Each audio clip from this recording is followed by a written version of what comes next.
JavaScript dasturlash tilida berilgan quyidagi dastur natijasini aniqlaymiz. Bizga function bu kalit so'z orqali bizga funksiya e'lon qilinadi va funksiya nomi myfunc degan mana shu funksiya nomi. Bu yerda e, boshqa so'z ham bo'lishi mumkin, ya'ni kalit so'z bo'lmagan o'zimizdan biror nom ham qo'yishimiz mumkin. Bu funksiya nomi va qaus ichida funksiyaga kiruvchi argumentlar e'lon qilingan n va m. Demak, n biz funksiyaga yuboradigan qiymatimiz, agar m ni yubormasak, natija sifatida 5 ni olib kiradi funksiya ichiga. Demak, bu default, ya'ni bizda statik.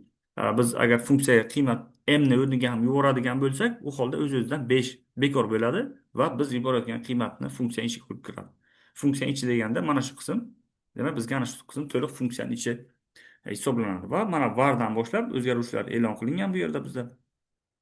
Birinchi x o'zgaruvchi myfunc funksiyaga demak 5 7 qiymatni kiritishi kerak. Va bu 5 o'z-o'zidan n ni joyiga boradi, m ni joyiga 7 kiradi. Endi mana bu 5 emas, ya'ni m ni joyiga 5 emas, bizga 7 kiritiladi. Chunki biz mana bu m ni joyiga funksiyaga qiymat yuboryapmiz. Agar bu yubormaganimizda o'z-o'zidan m ni joyiga 5 ni olib kirar edik.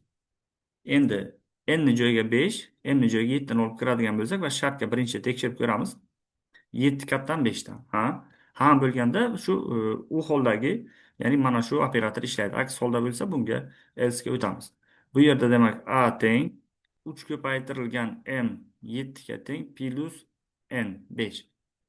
Va bu 21, 21 ga 5 ni qo'shadigan bo'lsa 26 bo'ladi. Ya'ni x 26 ni mana bu myfunc degan mana 5 7 da qiymat sifatida 26 ni oladi. Endi y topamiz. Y ga e'tibor bersak, bu yerda bizda bitta 3 yuborilyapti. Endi bitta 3 yuborilganda biz mana shu n ni joyiga 3 ni olamiz. M ga qiymat yuborilmagani uchun m o'z-o'zidan mana shu 5 ni olib kiradi funksiya ichiga. Va bu yerda shart yana tekshirib ko'ramiz. 5 kattami 3 dan? Yana u holda shart rost bo'lyapti. Demak, a teng 3 kara m 5 plus n 3 ga teng 15 18 bo'ladi. Va bu yerda bizga y o'zlashtiryapti 18 ni. Va x y'larni joyiga keltirib qo'yib z ni topamiz. 4 kara 26 plus 2 kara 18. 4 kara 26'miz bu 104 bo'ladi. Bu 36 bo'ladi. 36 ga 104, 140.